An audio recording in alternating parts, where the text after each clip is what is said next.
I had persuaded Sherlock Holmes to take a brief holiday with me. As we rumbled through the countryside, it was a comforting thought indeed that for a while anyway, there would be no desperate men at the door of our flat in Baker Street, no life and death cases to solve. Ahead were 4 whole days as suspended and happily uneventful as this train trip.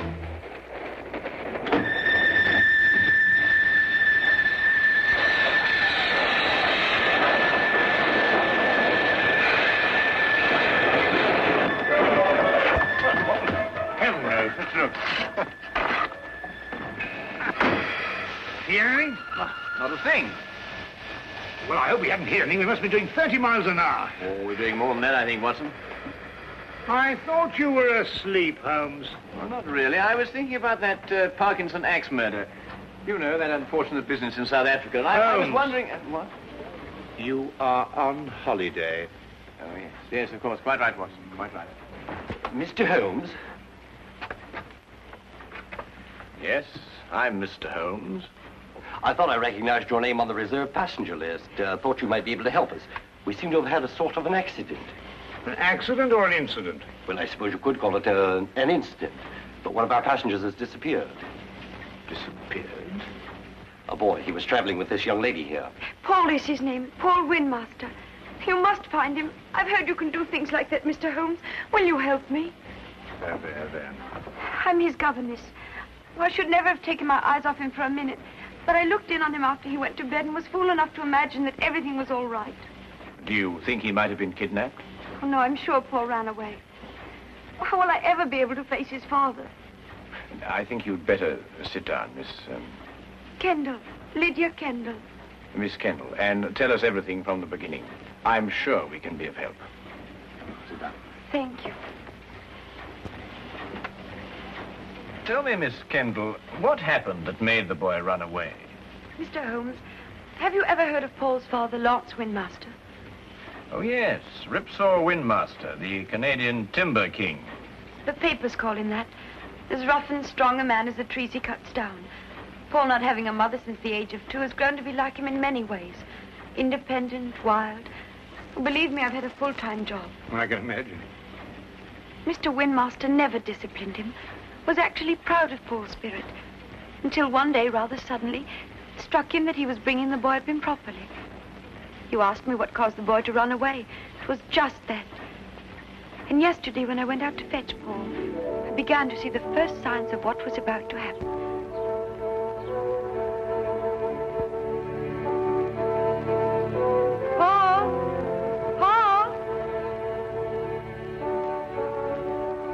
Paul, you'll have to come home now and get dressed. We're all packed and ready to go.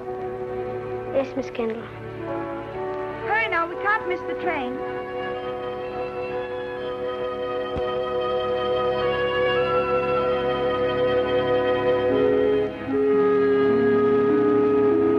Now, when you arrive at the school, you'll take the boy directly to the headmaster. He's received a full letter of instructions from me, and... Oh, there you are, Paul. Your Uncle Cecil's just arrived to say goodbye to you. Here's wishing you success, Paul. Thank you, sir. You will be taught to be a gentleman. Something which, your mother forgive me, I failed to do. Yes, Father. What have you got there? White mice. White? Now, look here, Paul. You certainly don't intend to take them to school with you. Well, I can't leave them here. Nobody would look after them. Now, that's foolish. Nobody really cares about white mice here, except me. Well, you can give them back to whoever gave you them. You mean Coco? Who? Coco the clown. I'm afraid I introduced him to Coco. The day I took him to the circus. They'd become rather good friends. Well, I couldn't give them back. He gave them to me as a gift. Paul, I don't care what you do with them, but you can take them with you, and that's final. All right. Leave them here, then. Good boy. Well, you and Miss Kendall had better be off. Well, what's the matter? I don't want to go to school. What? You didn't go to school? Why should I? Times were different when I was young. You don't know what you're saying. I have my horse and my white mice, and Coco and I are supposed to meet next week. You can't run wild all your life. You'll grow up to be a savage. But Lydia could teach me everything I need to know right here. Miss Kendall isn't a teacher. She's a governess. She knows as much as anyone. Now listen to me, Paul. One day you'll come into possession of everything I own. This estate, my lumber mills, everything. When that day comes, I want you to be equipped to take over. Well, I don't have to go to school for that. And I don't have to wear a tie and jacket either. You'll wear a tie and jacket and you'll like it. And you're starting to school right now. Put me down! I don't want to go to school! I'll run away! Put me down! I'll run away! Well, Miss Kendall, are you coming? Put me down! Put me down! He boarded the train without further protest. The truth is, his attitude seemed to have undergone quite a change. By the time we started out, he behaved almost as if he were looking forward to going to school. But of course, the whole thing was a ruse to put me off my guard. You said before you saw the boy after he went to bed. Now, what time was that? About 8. And what time did you find that he was missing? About an hour later, I heard a thud coming from his compartment and went to investigate. His door was locked from the inside, and I had to get the conductor here to open it for me. How he got out, I don't know, but he was gone. And, of course, you searched the whole train after that. Oh, every inch of it with the conductor here. I decided to stop the train when we couldn't find him. Oh, conductor, I believe there's a steep gradient just a few miles beyond Darcy. Yes, there is. Now, how slowly would the train be going at that time, do you think? Oh, about 5 miles an hour. Very slowly, sir. Well, in that case, I suggest that we borrow a cart from a farmer in the vicinity of Darcy and go back and search that area. Yes, sir. I'll take care of it immediately, sir. What was the number of the boy's compartment? 37. Well, Dr. Watson and I'll take a look at it. No, there's no need for you to come with us. I think you'd better stay here and rest. Now, you mustn't worry. Small boys make a habit of disappearing and reappearing.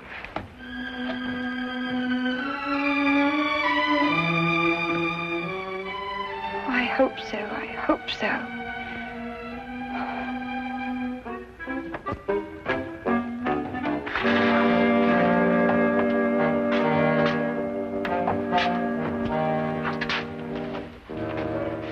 Well, you certainly simplified the search and narrowed down the area to Darcy.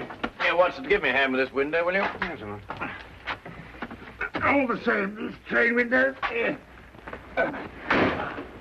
Well, that was the thud Miss Kendall heard, the sound of the window being opened before the boy jumped out. By Jove, you're right. The question is, who helped the boy open the window? Well, it took 2 of us to do it. Exactly. Good heavens, Holmes, do you mean that he must have had an accomplice? Of course he must have. Yes, but who on earth would want to help a little boy to run away? Well, when we know that, Watson, we will have the answer to the problem of the boy who didn't want to go to school.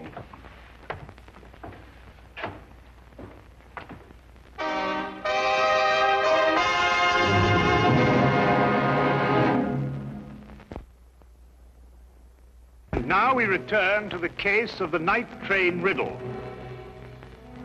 Taking Holmes' suggestion, we borrowed a cart and traced the rail line back to the upgrade near Darcy. We combed the area several times without uncovering a single clue. All of us were soon discouraged and ready to abandon the search. All of us, that is, except Holmes. We've been over this stretch 3 times already, Holmes. Yes, I know, but this is the only place where the boy could have jumped off. But we haven't got a shred of evidence, not a sight of anything, nothing at all. Look, What is it? A boy's cap. Miss Kendall, would you mind coming over here for a moment? Is that the boy's cap? Oh, yes, that's his. Then it has to be here. Look, over here. Here we are, Watson. The footprints of a small boy. Holmes, look, another set. Must be the boy's accomplice. Ah, good work, Watson. They end here.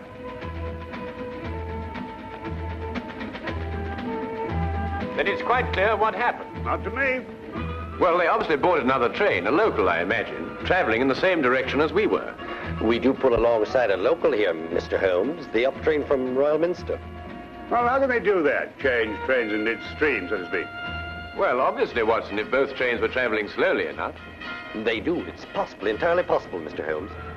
Conductor, I think you'd better telegraph ahead and have them stop that train. Yes, sir. Do you think they'll find him, Mr. Holmes? Well, we are near enough to the truth, Miss Kendall, not to have to speculate anymore. We will soon know.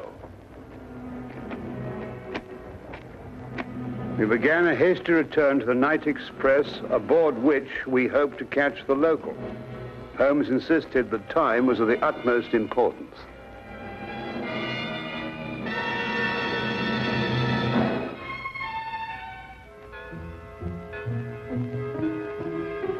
Paul. Pardon? I'm sorry. I thought to another boy. Perhaps the next compartment. This is the last one, miss. But you held out so much hope, Mr. Holmes. How many stops did the train make before Darcy? 3, same as usual. Did you notice a boy get out at one of them? Not that I remember. There was a boy. I talked with him. He got off with his father at Manborough. Are you sure? Yes, there was that pair. Blimey, I clean forgot. What did the father look like?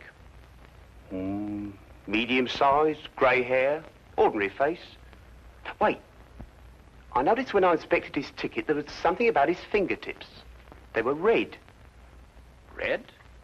Yeah. I thought it was strange at the time. That's most observant of you, conductor. That proves it, Watson. Holmes, do you know who he is? Of course. Coco the clown. Coco the clown? He was the boy's friend. But more than that, there's the red fingertips. The significance of which completely escapes me. Rouge, Watson, the same kind of clown uses. He was evidently in a great hurry to catch the train. He didn't have time to remove it all. Oh, if you're only right, Mr. Holmes. And unless I miss my guess, we'll find them both in Manborough now.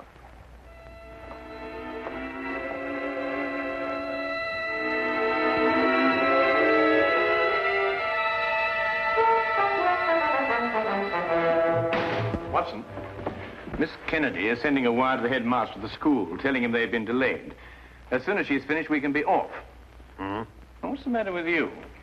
You don't look like someone who wants to be taken to the circus. Holmes, do you realize it has taken me the last solid 3 weeks of pleading and cajoling to persuade you to take this trip? And now look where we end up, in Manborough. And don't you underestimate it. We can have a very exciting holiday here. Oh, holiday? We might as well have pitched a tent in Lestrade's office. I know, but we couldn't very well refuse to help them. No, we couldn't have refused to help them. But when we eventually find whoever it is who's at the bottom of this thing, please remember one thing. He's my pigeon. Don't upset yourself, Watson. As soon as we can find the boy, we can continue on our journey. Oh, I'm glad you still consider that. Well, shall we be getting along? Oh, by the way, Watson, I didn't mention it to Miss Kennedy, but I believe there's some possibility the boy may be in danger. So I don't think we ought to lose too much time. Not a very convenient place to leave luggage. Holmes! You gotta wait a minute. We've left all our bags in the train. There's no time to worry about that now, Watson. Come along. But look, Holmes, we've got everything in them for our 4 days. All right, I'll find Miss Kendall and get a carriage, and we'll meet you in the street. Now, hurry up. Right.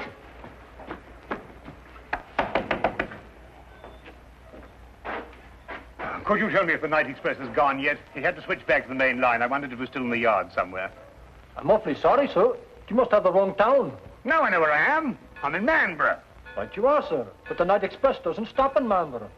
Never has. Except once. But confounded man, I know it stops here. Oh, no, sir. The only time the night express ever stopped in Manborough was in the summer of '88. A wheel fell off the locomotive. Right out front here it happened. It stopped all right that night. Now, look here, this is urgent. I happen to know the night express stops here because I got off the thing at this station. Now, will you kindly go and find out if it's still here? Well, I have to go down to the yard area in about 5 minutes. I'll ask the signal box. 5 minutes? Oh, never mind. Watson, come along. The carriage is waiting. But...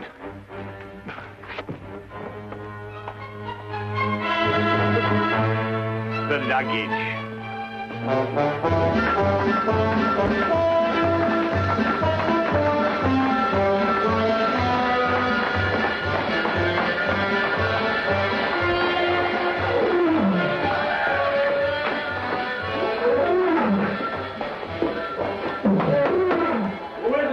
Cecil, open up.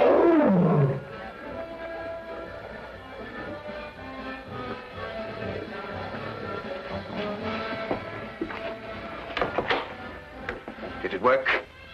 We jumped off, switched trains. Ta-da! Like a couple of acrobats. Where's the boy now?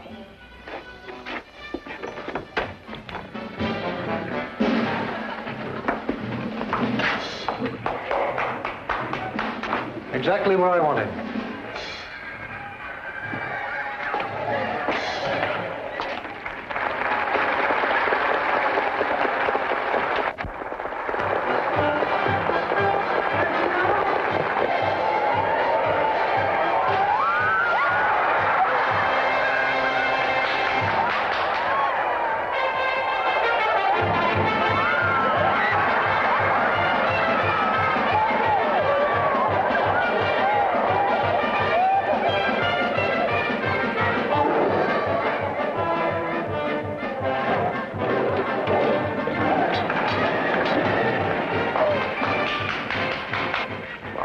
And get it over with. I was waiting for a down payment. How much? £100 should do it.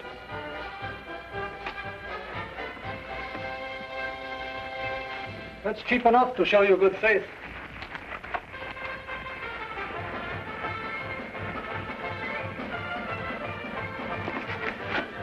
I'll expect the rest when I finished.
Take this gun and fire it up into the air. Into the air? Yes, just to pin him down.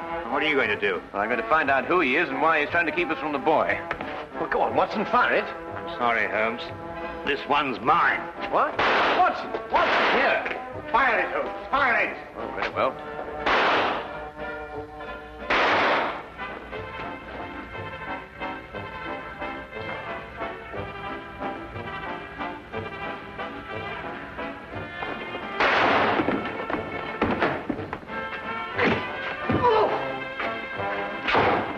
Come along, Miss Kendall. Watson, you're a fool to have taken such a risk. No, with you covering me, I couldn't miss. Get up.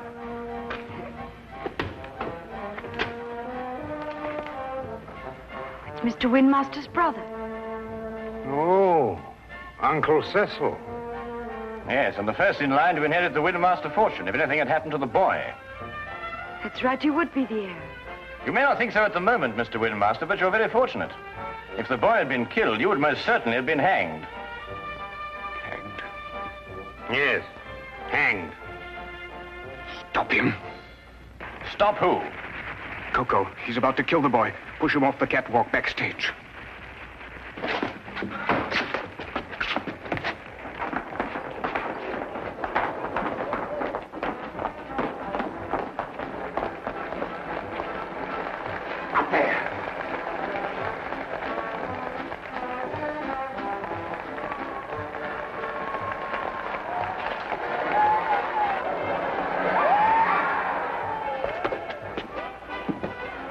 Coco?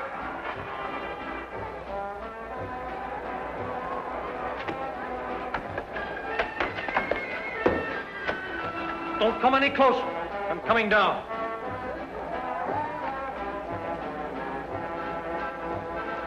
You'll never get out of here. One move to stop me and I'll kill this boy.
perfect timing, Watson. Yes, wasn't bad, even though I do say so myself. He wanted to kill me, and I thought he was a friend. Well, that should teach you a lesson, Paul. No one's a friend who encourages a boy to run away from school. Why, what would have become of Dr. Watson here if he hadn't gone to school? Well, it's very simple. He'd never have been able to accomplish that trick. But all he did was to... In dropping that counterweight, young man, I had to know the speed of falling objects, the theory of weight and counterweight, and of stress and resistance. Now, if I hadn't studied physics, there's no telling what might have happened to you. I never thought of that. No, of course not. Well, just you think of it from now on.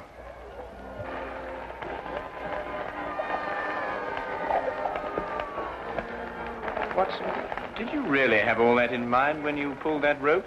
Oh, every bit of it, of course. Oh, did you? Uh-huh. Come on, you. And you.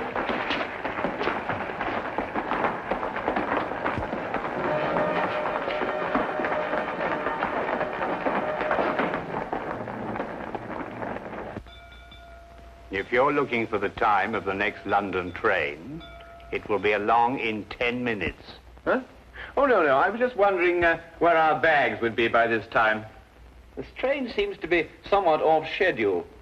I'd estimate that our clean shirts are about 30 miles north of Edinburgh at this moment. Oh, confound it, Holmes. Why dwell on that? Oh, don't take it so hard, old chap. We'll give it another try one of these days. Well, sir, it certainly was a shock to me. Oh, it's you again. You were right, sir. The express did stop in Manborough tonight. Can't understand it. The first time since the summer of '88. Fact is, it was running wild through here tonight, they tell me. Came roaring through on the local line first, and back through here to switch over to the main line again. Can't for the life of me figure what they were up to. Left a couple of bags on our platform. No interval reason, just found them there.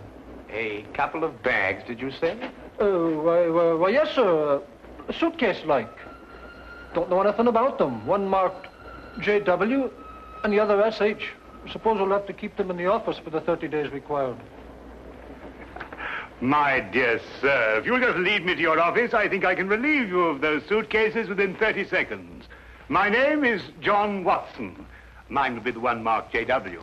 Oh, you mean, I say, and this here gentleman is SH? Yes. This is my friend, Samuel Higgins. Ah, well, in that case, sir, if you'll come along to the office and identify the contents, I'd be glad to get them off my hands.